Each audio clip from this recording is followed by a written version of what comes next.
A good night of Shabbos. Since this Shabbos, we recount the story of the Decalogue, the giving of the 10 Commandments a second time, that the Torah was given to the people of Israel on Mount Sinai in front of everyone, was verbatim transmitted to Moses, who wrote it down from God's instruction. So many of us, when we look at the second discussion of the Decalogue, the 10 Commandments, if you will, see that there's different words used in the second version than in the first. And the rabbis tell us both versions came at the same time. In the first version, it said Shomor es Yom HaShabbos. The second version, it said Zocher es Yom HaShabbos, remember the Sabbath. And the rabbis tell us, Shomer v'Zocher b'dibur echad nemru. It said, God said Shomer and Zocher at one time. And in order to be able to identify this for us, the Decalogue was repeated with the second language that was said together the first time. The question is, why was there a different version written in the Torah in Parshas V'Eschanan, in the book of Deuteronomy, different from the version at the first time? Why is it necessary? Why it's necessary, I don't know. But one thing is clear, and this is where I want to bring your attention to. The Torah is unlike any other document. It's been proven that the Torah is unlike any other document that exists in the world. All the letters of the Torah, the Decalogue, together with the story of creation, all together have 613 words within them. The number of mitzvahs is 613. There's 620 letters in the Decalogue. That stands for 613 commandments and 7 rabbinic commandments, equal to 620. The Torah says, and God said all of these words, lemor. Why does it say lemor? Lemor means that all the words that in the future were to be said to the prophets were already said to Moses.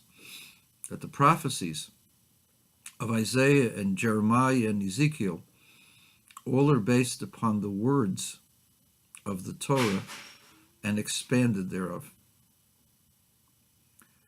Even though they talk about different subjects and different times, when Isaiah, Jeremiah, Ezekiel, Samuel, and the other prophets, Elijah, Elisha, when they spoke prophecy, their prophecy was based upon a verse in the Torah.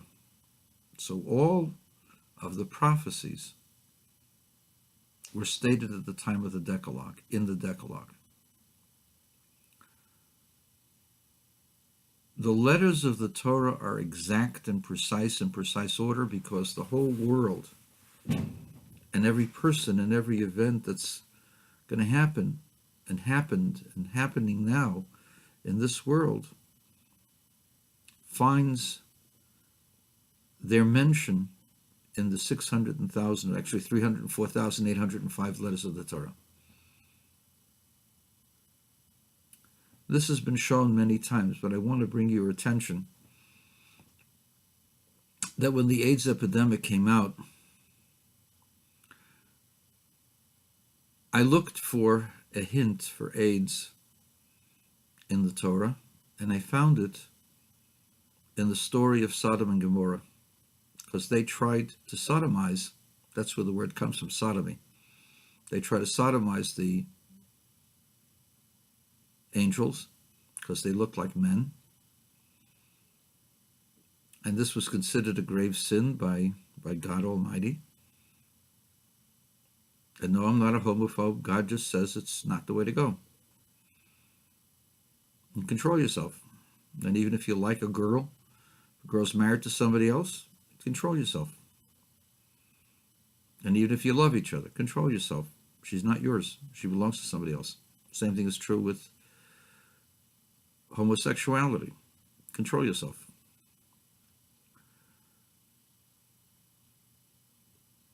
So the AIDS virus came primarily, initially, to people who were homosexual. And the hint for the AIDS virus is found in the story of Sodom and Gomorrah. And there's a letter that Lot is warned by the angel. He says, listen, take your wife and your daughters. When you say take your wife and then take your daughters, it's a hint for taking them sexually. Later on, because the girls think that the world's coming to an end, they have relations with their father. His wife, of course, dies in the conflagration, the destruction of Sodom. So the angel is telling him, listen, take your wife. And if you're a pervert, take your daughters. But get out of the city, lest you will be consumed, pentisafeh ba'avon ha'ir, lest you be consumed by the sin of the city. Tisafeh, which means to be consumed, it's an unusual word. It has a dagesh, it has a stress in the samach, which is an S for those Anglophiles outside. And I checked, I then went backwards, since AIDS, I actually went forward, but AIDS is written in the Torah in 33-letter increments from that samach.